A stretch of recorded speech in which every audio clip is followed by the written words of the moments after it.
아멘. 자, 마태복음 13장 44절에서 50절까지 말씀입니다. 자, 우리 한 목소리로 함께 성경 말씀 봉독하겠습니다. 함께 봉독합니다. 천국은 마치 밭에 감추인 보화 같으니 사람이 이를 발견한 후 숨겨두고 기뻐하며 돌아가서 자기의 소유를 다 팔아 그 밭을 사느니라. 또 천국은 마치 좋은 진주를 구하는 장사와 같으니 극히 값진 진주 하나를 발견하매 가서 자기의 소유를 다 팔아 그 진주를 사느니라. 또 천국은 마치 바다에 치고 각종 물고기를 모으는 그물과 같으니 그물에 가득함에 물가로 끌어내고 앉아서 좋은 것은 그릇에 담고 못된 것은 내버리느니라. 세상 끝에도 이러하리라. 천사들이 와서 의인 중에서 악인을 갈라내어 풀무불에 던져 넣으리니 거기서 울며 이를 갈리라. 아멘. 자, 네 번째 하나님의 나라입니다. 피곤하시죠? 식사하시고 나면은 또 예배드리고 앉아 있으면 다들 피곤하실 겁니다. 오후 예배를 드리는 또 영상으로 참여하는 우리 모든 성도들을 주님의 이름으로 축복합니다. 자, 지금 이제 우리가 천국의 비유를 계속 이렇게 보고 있는데 쭉 연결되는 내용입니다. 한번 잘 보시기를 바랍니다. 자, 씨 뿌리는 비유와 알곡과 가라지 비유, 그 다음에 또 오늘 낮에 말씀을 이제 보았죠. 이제 겨자씨 한 알, 그리고 또 누룩에 대한 이렇게 비유를 봤습니다. 자, 그러니까 이제 씨 뿌리는 비유는 개인의 마음밭에 대한 것이고, 알곡과 가라지는 공동체에 대한 것이고, 또 겨자씨의 비유는 우리가 신앙으로 하나님의 나라를 소유한 사람들이 어떻게 드러나는가에 대해서 말씀을 하신 것이고요.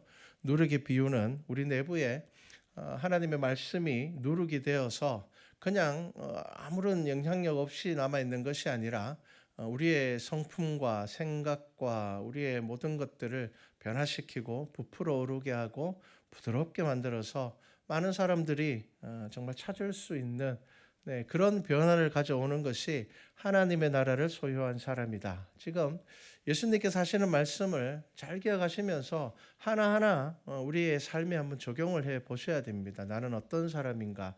나는 지금 하나님의 나라의 복음의 씨앗이 내 속에서 누룩이 되어서 정말 조금씩 부풀어 오르고 있고 조금씩 부드러워지고 있고 그런 사람인가? 아니면은 내 마음밭에 전혀 이 겨자씨가 자라지 못하고 지금 타들어가고 죽어가고 있는 것은 아닌가 확인해 보시기를 바랍니다.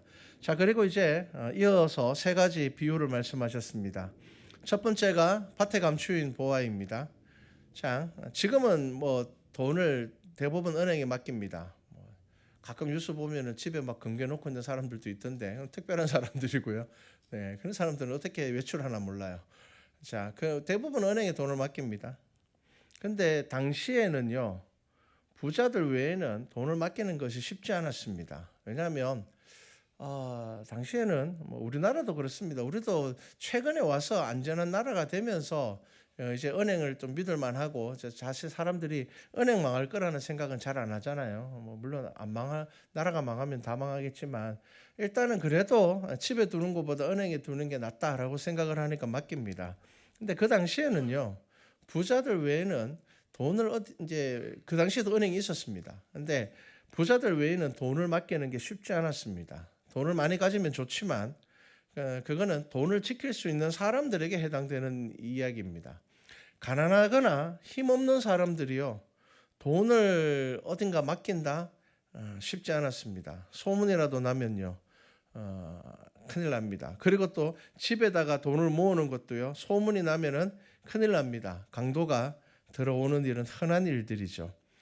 특히나 도시가 아닌 도시를 벗어나서 사는 사람들에게는 더 취하겠습니다. 그래서 그 당시에 사람들은 어떻게 그러면 돈을 모았느냐? 값진 물건들을 사서 어떻게 했는가 하면 땅에다가 묻어놓는 겁니다. 이게 제일 안전한 방법이었습니다.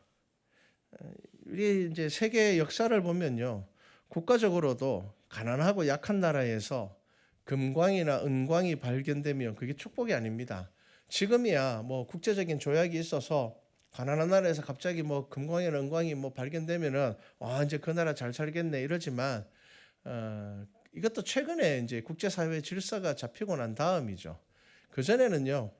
어느 나라에서 금광이 발견됐다. 뭐 반드시 옆에서 쳐들어가서 빼앗습니다. 강대국들에 가서 다 빼앗아 보죠. 그리스 시대에는 더 했습니다. 헬라 문화 안에서는요. 어디에서 금이 발견됐다, 은이 발견됐다 그러면요. 숨기기 바빴습니다. 이거 드러나면 안 됩니다. 이거 빨리 숨겨야 됩니다. 왜냐하면 강한 나라들이 쳐들어오니까요.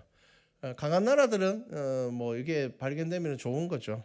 자, 그래서 대부분의 사람들은 재산을 보석으로 바꾸어서 토기에다가 넣어서 자기만 아는 장소에다가 묻어 놓습니다. 자신의 땅에 숨기기도 하지만 남들이 알 수 없는 장소에 숨기기도 했습니다. 왜냐하면 또 자기 땅에는 또 어딘가에 숨겨놓으면 들킬 수도 있으니까요. 그리고 또 이 이제 성경의 시대에는 전쟁이 워낙 많다 보니 땅 주인들이 자주 바뀌었습니다. 그러다 보니 뜻밖의 보물들이 발견되는 경우도 참 많았습니다. 지금도 종종 보면은 옛날에 우리나라는 뭐 그런 경우들이 잘 없는데 뭐 유럽이나 이쪽으로 보면요. 뭐 우연히 사람들이 뭐 집 짓다가 땅 파다가 뭐 항아리 안에 든 금물 발견을 하는 경우들이 종종 생깁니다. 왜 그러냐 하면 외국에다 묻어놨을까? 자기만 아는 장소에다가 몰래 묻어놓는 겁니다. 발견하는 사람에게 일정한 소유권이 있지만 만약에 그게 누군가의 주인이 있는 땅이라면 문제가 생기죠. 자, 그래서 감추인 보화를 발견한 사람의 행동은 아주 분명합니다. 숨겨두고 기뻐하며 돌아가서 자신의 소유를 다 팔아서 그 밭을 사는 것입니다. 완전한 소유권을 가지게 되는 거죠. 자, 이거는 지금 예수님께서 이제 천국에 대해서 무슨 이야기를 하시려고 하는가 하면 천국을 발견한 사람, 하나님의 나라를 발견하는 사람의 삶이 어떠해야 하는지를 말씀하는 겁니다. 하나님의 나라, 여러분 우리가 교회에서 신앙생활을 하고 있지만 여러분 우리 모두가 다 하나님의 나라를 발견한 사람 아닙니다. 다 발견하면 참 좋겠는데 그렇지 않습니다. 아직 잘 모르겠고 교회는 열심히 나오지만 아직 하나님의 나라가 뭔지 잘 모르겠고 그냥 믿음이라는 것이 불안해서 왠지 죽으면 어디 가야 될지는 모르겠는데 교회 다니는 사람들이 많으니까 혹은 뭐 내가 기독교 집안에 태어났으니까 그래서 그냥 교회를 다니는 경우에는 아직 이 보물을 발견하는 믿음의 단계를 거치지 않은 것입니다. 지금 예수님께서는 무슨 말씀을 하시는가 하면 진짜 하나님의 나라를 만난 사람들, 진짜 그리스도를 통하여서 복음을 만난 사람들이 어떤 삶을 살아가느냐에 대해서 말씀하는 겁니다. 예수 그리스도를 통하여서 하나님을 만나고 경험한 사람들의 삶은 어떻다고요? 자기 소유를 다 팔아서 그것을 사는 것처럼 그것을 온전하게 소유하고 싶어 하는 것처럼 갈망과 열정이 있다는 겁니다. 사도 바울의 서신에 이런 삶의 태도가 정말 많이 나오는데요. 대표적으로 빌립보서 3장 말씀을 보면 이렇게 고백하죠. 내가 그를 위하여 모든 것을 잃어버리고 배설물로 여김은 그리스도를 얻고 그 안에서 발견되려 함이니. 사도 바울은 예수님을 만나고 난 다음에 자신의 삶을 어떻게 고백했는가 하면은 내가 예수 그리스도라는 보석을 얻기 위하여서 다른 건 난 다 잃어버려도 좋다라는 겁니다. 그게 이제 사도 바울의 삶이었습니다. 보물을 찾은 사람의 삶은 바뀔 수밖에 없습니다. 여러분 보물을 발견한 사람은요 집에 가면 잠이 안 올 겁니다. 그 누가 가져갈까 봐, 다른 사람이 가져갈까 봐, 어떻게 하면 그거를 완전한 나의 소유로 만들 수 있을까 그것만 생각할 겁니다. 그러니까 지금 예수님께서 이 세 가지 천국에 대한 비유를 하셨는데 진짜 천국을 만난 사람은 누구냐? 바로 그런 마음을 가지고 있는 사람이라는 겁니다. 그래서 여러분 우리의 마음을 한번 돌아보십시오. 내가 정말 그런 마음을 가지고 있는가? 내가 정말 예수님이 너무 좋아서 밤에 자다가 또 너무 좋아서 혼자 막 웃지는 않는지, 정말 내가 살면서 예수 그리스도를 통하여서 구원받은 것이 너무 기뻐서 뭐 아무런 나에게 좋은 일이 없음에도 불구하고 내 삶에 감사가 있는지 한번 확인해 보십시오. 지금 예수님은 그 이야기를 하고 있는 겁니다. 자, 그리고 두 번째는 진주를 구하는 장사가 나오죠. 진주를 찾아다니는 사람입니다.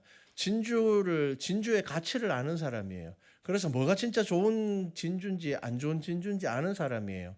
이 사람이 진주를 찾아다니다가 정말 너무너무 좋은 진주를 하나 발견한 거예요. 그래서 그 사람이 하는 행동이 뭐라고요? 자기의 소유를 다 팔아서 그 진주를 산다는 겁니다. 여러분, 이건 헌금 이야기하는 거 아닙니다. 이런 본문을 자꾸 헌금으로 연결시키는 목사님들이 있는데 그거 이야기하는 거 아닙니다.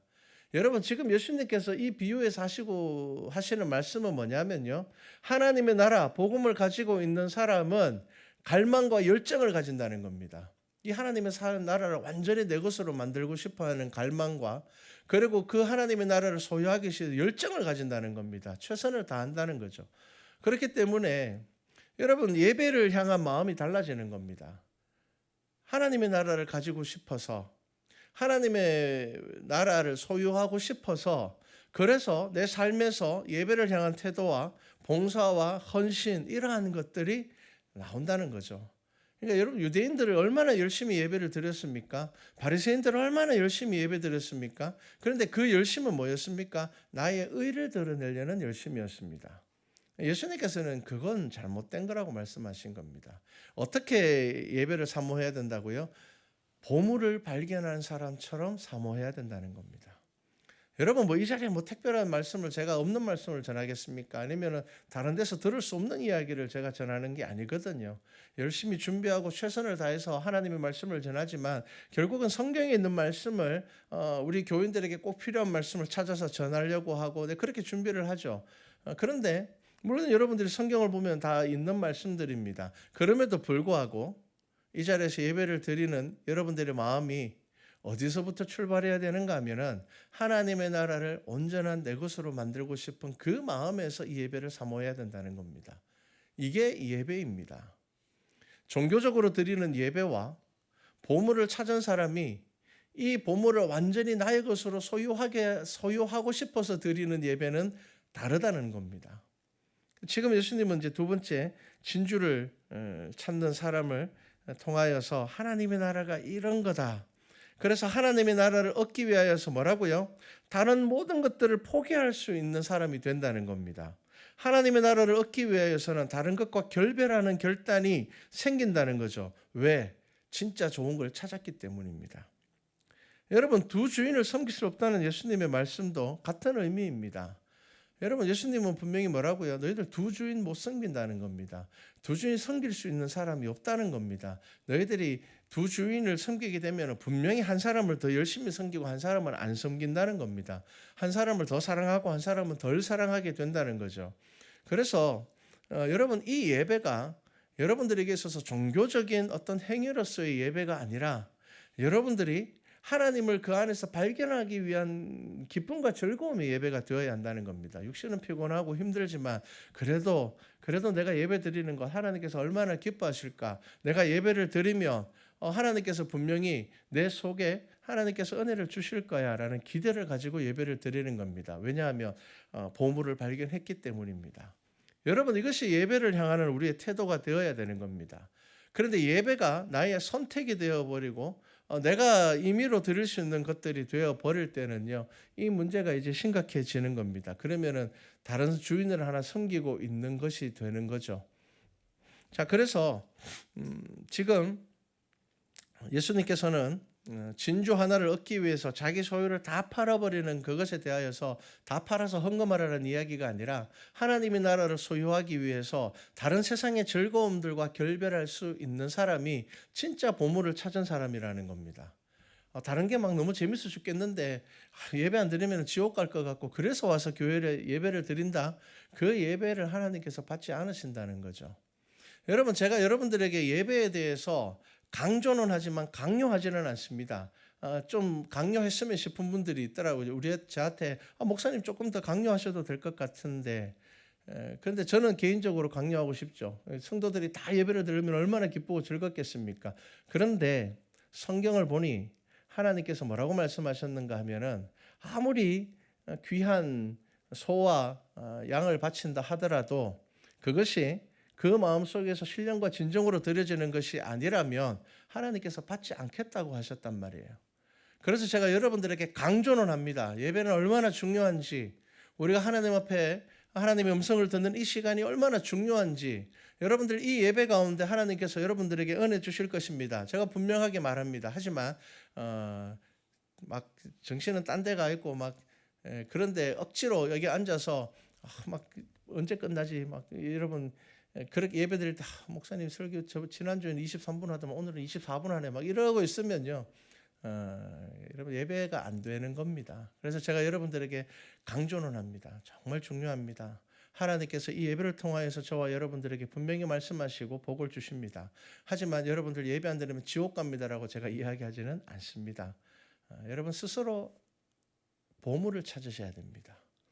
여러분이 보물을 찾으셔야 돼요. 제가 보물을 찾는 것이 아니라 여러분 우리 각자가 보물을 찾으셔야 됩니다. 그래서 이 보물을 위하여서 정말 내가 다른 모든 즐거움들과 내가 결별하더라도 내가 이 예배 가운데 하나님께서 주시는 은혜를 사모하겠노라라는 마음이 있어야지 여러분 이것이 예배가 되는 것입니다. 자, 세 번째 그물의 비유는요. 알곡과 가라지 비유와 비슷합니다. 자, 그물에 들어가는 것이 중요한 것이 아니라 물가로 올려졌을 때 가치 있는 것으로 구별받아야 된다는 겁니다. 알곡이 되어야 된다는 거죠. 성도가 되는 것이 중요하지만 가치 있는 믿음의 사람이 되는 것이 중요한 겁니다. 여러분 교회에서 예배 드리는 거 중요합니다. 여러분 와야지 만날 거 아닙니까? 와서 그래도 앉아 있어야지 하나님의 말씀을 듣지 않겠습니까? 이해가 되지 않고 무슨 말인지 하나도 묻고 딴 생각만 하다가 가더라도 교회에 오는 것을 기뻐하고 즐거워하는 것, 그것만으로도 하나님께서는 기뻐 받으시는 것입니다. 그런데 더 중요한 것은 뭘까요? 그냥 그렇기 때문에 내가 구원받는다는 것이 아니라 여러분 나중에 하나님께서 마지막에 그 그물 안에서 어떻게 하시겠다고요? 가치 있는 것을 담고 가치 없는 것을 버린다고 말씀하시는데 이렇게 표현하죠. 좋은 것은 그릇에 담고 나쁜 것을 버리는 것이 아니라 뭐라고 이야기합니까? 못된 것을 버리겠다는 겁니다. 못된 것을. 자, 세상 끝에도 이러하리라 말씀을 하시는 겁니다. 자, 교회에 다니면 다 하나님의 나라에 간다고 생각하는 것, 여러분 이거 잘못된 것입니다. 예수님께서 유대인들에게 하는 이야기가 뭡니까? 너희들 아브라함 후손이라고 이야기하지 마라. 너희들 아브라함 후손이라고 우리는 하나님의 나라에 이를 거라고 이야기하지 마라. 하나님께서는 너희들이 아브라함 후손이라고 해서 천국에 넣어주는 거 아니다. 하나님께서 마음만 먹으신다면 이 돌들로도 아브라함의 후손이 될 수 있게 하신다라고 말씀하셨단 말이에요. 그래서 여러분 교회에 다니는 것보다 훨씬 더 중요한 것은 하나님의 말씀을 내 마음에 되새겨서 묵상하는 것입니다. 이것이 바로 주의 말씀이 내 삶 안에서 누르게 되는 겁니다. 여러분 성경 말씀 읽어도 별 관심이 없고 이러한 비유를 들어도 그냥 내가 뭘 잘못하고 있을까? 내가 어떻게 해야 될까? 내가 어떻게 살아가야 할까? 고민 전혀 하지 않는다면은 사실 여러분 하나님의 나라에 대한 관심이 없는 거죠. 이런 예수님의 비유는요. 유대적이지 않았고 아주 특별했습니다. 왜 예수님께서는 유대인들이 쉽게 알아들을 수 있는 유대적인 방법으로 하나님의 나라를 설명하지 않으셨을까요? 유대인들이 하나님의 나라를 오해하고 있었기 때문입니다. 예수님은 유대인들에게 종종 말씀하시죠. 너희가 모세도 잘 모르고 율법도 오해하고 있다. 너희가 하나님의 나라도 잘 모르고 있다. 그 유대인들이 잘 모르는 게 뭡니까? 그냥 우리는 유대인이니까 구원받을 거야. 이미 우리는 구원받았어. 우리는 준비가 다 끝났어. 그렇게 생각을 했고요. 그러다 보니까 어떻게 해요? 부자들은 하나님께 복받은 자들이니까 구원받을 것이고 건강한 자들도 하나님께서 건강의 축복을 주셨으니까 복받았으니까 저들도 구원받을 것이고 그런데 병든 자들은 하나님께서 저 사람이 죄를 지어서 병들리게 했으니까 정죄하고 가난한 자들은 하나님께서 저들에게 복을 주지 않으셨으니까 저 사람들은 믿음이 없어서 복을 못 받으니까 가난한 자들을 정죄하는 겁니다. 그게 유대인들의 머릿속에 콱 들어와 있습니다. 우리가 예수님과 제자들의 대화에도 그게 나오잖아요. 안전뱅이를 보고 제자들이 뭐라고 이야기를 합니까? 저 사람 못 걷는 거는 저 사람 죄입니까? 부모의 죄입니까? 죄에서 찾으려고 한단 말이에요. 누구 죄입니까? 라고 이야기를 합니다. 그때 예수님께서 뭐라고 이야기를 하십니까? 죄가 아니라는 겁니다. 하나님의 영광을 나타내게 하려는 것입니다. 여러분 유대인들은 그것을 그냥 죄라고 이야기를 했습니다. 누구 죄입니까? 자기가 죄 지은 겁니까? 근데 저 사람은 태어날 때부터 저랬다고 하던데 그러면 그 부모가 죄 지은 겁니까? 어디선가 이 죄로 인하여서 결과를 찾으려고 했습니다. 바리새인이 된다는 것은요, 구원이 보장된 신분이었습니다. 하지만 예수님은 그들의 교만을 말씀하셨고 화 있을지어다라고 말씀하셨습니다. 하나님의 나라는 율법의 행위로 들어가는 것이 아니라 믿음으로 구원받는다고 말씀하셨고요. 그러면 믿음, 머릿속으로 그냥 나 예수님 믿어 이러면 끝입니까? 그게 아닌 걸 지금 비유를 통해서 말씀하시는 겁니다. 진짜 예수님을 믿는 사람은 어떻게 된다고요? 그 마음밭이 좋은 밭으로 바뀐다는 겁니다. 그 마음밭이 좋은 밭으로 바뀌며 그리고 가라지에 신경 쓰지 않고 알곡에 신경 쓰는 사람이 되고 그리고 뭐라고요? 그 마음속에 눈에 보이지 않을 것 같은 이 작은 복음이 결국에는 자라서 나무가 되어서 많은 사람들이 깃들 수 있는 사람이 된다는 겁니다.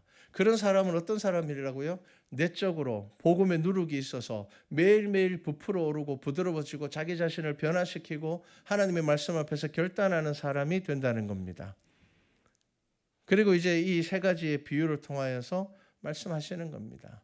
마지막에 가치 있는 것으로 분리되기를 원한다면 바로 그런 믿음의 사람, 그 열정들과 갈망들, 하나님의 나라를 가지고 싶은 그 갈망들을 가지고 살아야 한다는 겁니다. 그게 드러난다는 겁니다. 숨길 수가 없다는 겁니다. 어떻게 보물을 발견한 사람이 집에 가가지고 며칠 동안 그거 까먹고 지내겠습니까?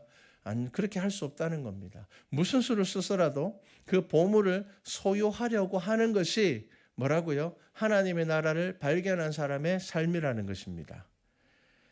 여러분, 보물을 발견한 사람은 그것을 소유하기 위해서 모든 노력을 하듯이 하나님의 나라의 가치를 아는 사람들은 하나님의 나라를 결국은 차지하게 될 것이라는 겁니다. 가치를 모르는 사람들은요, 결국은 하나님의 나라를 소유하지 못합니다. 자기 마음대로 살면서 하나님의 나라에 들어갈 수 있는 것 아닙니다. 나대배 때 말씀드린 것처럼 내 감정적으로 신앙생활을 하면서 하나님의 나라를 소유하고자 하는 것은 잘못된 것입니다. 결국은 하나님의 나라를 잃어버릴 것입니다. 그 나라를 소유하기 위해서 자신의 모든 것을 팔아서라도 가지려고 하는 사람, 그 정도의 열정과 열망을 가지고 신앙생활하는 사람들이 결국 하나님의 나라를 가지게 될 것이라는 겁니다. 왜 그렇게 할 수 있다고요? 가치를 알기 때문입니다. 가치를 아니까 그렇게 할 수 있죠. 가치를 모르면요, 그렇게 할 수가 없습니다. 우리의 삶을 한번 돌아보십시오. 하나님의 나라를 갈망하십니까? 진짜 하나님 나라가 있다고 확실을 하고 계십니까? 그렇게 확실한다면 어떻게 해야지 하나님 나라 가야 되는지 성경에서 뒤져보지 않겠습니까? 어릴 때 우리가 불렀던 찬양이 굉장히 직설적이고 굉장히 분명합니다. 우리 어릴 때 불렀던 찬양 중에 기억나세요? 돈으로도 못 가요. 기억나시죠? 여러분, 이게 하나님 나라에 대한 가장 명확한 해석입니다. 돈으로도 못 가요. 하나님 나라. 힘으로도 못 가요. 그 다음 후렴 가사가 뭡니까? 거듭나면 가는 나라 하나님 나라입니다. 믿음으로 가는 나라 하나님 나라입니다. 거듭난다는 게 뭐라고요? 내 속에 복음의 누룩이 있어서 다른 사람은 변하지 않더라도 나는 변하는 겁니다. 다른 사람 변화시키려고 하는 것이 아니라 내 속에서 이 누룩이 부풀어 올라서 내가 부드럽고 그리스도의 성품을 닮은 사람이 되어서 많은 사람들이 나에게 잇대어 깃드는 것이 여러분 그게 바로 하나님의 나라를 소유한 사람이고 하나님의 나라를 가지기 위하여서 매일 열심으로 최선을 다하는 사람입니다. 어릴 때 이 찬양 보면요 2절 3절을 기억 안 나시죠? 벼슬로도 못 가요. 지식으로 못 가요. 어여뻐도 못 가요. 맘 착해도 못 가요. 딱 유일한 답은 하나입니다. 거듭나는 나면 가는 나라 하나님 나라, 믿음으로 가는 나라 하나님 나라. 거듭남과 믿음은 분리되지 않습니다. 네. 거듭난 사람은 믿음의 사람이고 믿음의 사람은 거듭납니다. 근데 우리는 늘 극적인 거듭남만 자꾸 생각하니까 나는 거듭나지 않은 사람인가 막 하루아침에 막 뒤집어지기를 바라시는데 그게 아니고요. 내 삶에서 조금씩 여러분 우리가 조금씩 부풀어 오르려면은 뭘 해야 될까요? 매일 말씀으로 나의 삶을 점검하는 겁니다. 그거 없으면은 부풀어 오르지 않습니다. 그래서 일주일에 하루 예배 시간에 와서 한두 시간 예배 드리는 것으로 우리의 삶이 부풀어 오르지 않습니다. 그래서 여러분들이 일주일 동안 말씀을 묵상하시는 분이 이 자리에 나와서 예배를 드리는 것과 아무런 말씀의 묵상 없이 그냥 뭐 마음대로 살다가 예배 시간만 기억하여 나와서 예배 드리는 삶은 다를 겁니다. 그래서 여러분들이 개인의 삶에서 말씀을 묵상하면요, 여러분들 속에서 더 많은 거듭남에 대하여서 갈증을 여기게 될 겁니다. 내가 이렇게 더 변할 수 있구나. 내가 이렇게 변하면 하나님께서 기뻐하시겠구나. 나의 말과 행동이 이렇게 바뀌면은 하나님께서 더 기뻐하시겠구나. 하나님의 나라에 내가 더 가까이 갈 수 있겠구나. 그 갈망과 열정이 하나님의 나라에 우리를 이르게 한다는 것입니다. 자, 우리 말씀과 찬양교회 모든 성도들에게 권면합니다. 여러분 마음속에 거듭남에 대한 갈망이 있기를 바랍니다. 나는 그냥 어쩔 수 없어. 나는 뭐 이렇게 태어났고 그냥 뭐 나는 이렇게 살다 죽을 거야. 여러분, 그게 신앙인으로서 가장 위험한 말입니다. 예수님께서 우리에게 자신의 생명을 내어 주심으로 인하여서 우리에게 무엇을 말씀하셨습니까? 너희도 변화될 수 있다. 너희도 십자가를 지고 나를 따르면 될 수 있다는 것입니다. 우리 말씀과 찬양교회 모든 성도들이 이 사순절 기간을 지나며 여러분들이 바라보는 이 시선이 바뀌기를 바라며, 또 여러분들이 생각하는 그 생각들과 여러분들의 입술의 말들이 정말 하나님을 닮아가고 그리스도를 닮아가는 우리 말씀과 찬양교회 성도 되어서 거듭남으로 하나님의 나라를 소유하시기를 주님의 이름으로 축복합니다. 기도드리겠습니다. 사랑의 하나님, 하나님의 나라에 대해서 예수님께서 계속 말씀하십니다. 우리의 속사람을 들여다봐야 됩니다. 내가 부풀어 오르지 않으면, 내가 부드러워지지 않으면 세상은 바뀌지 않습니다.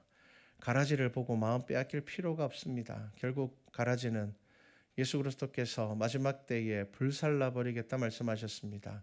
우리는 그리스도의 사랑으로 나의 믿음을 지키며 오래 참음과 인내로 나의 믿음을 지키어 주의 나라에 이르는 모든 성도들 되게 하여 주시옵소서. 감사드립니다. 예수님의 이름으로 기도드렸습니다. 아멘.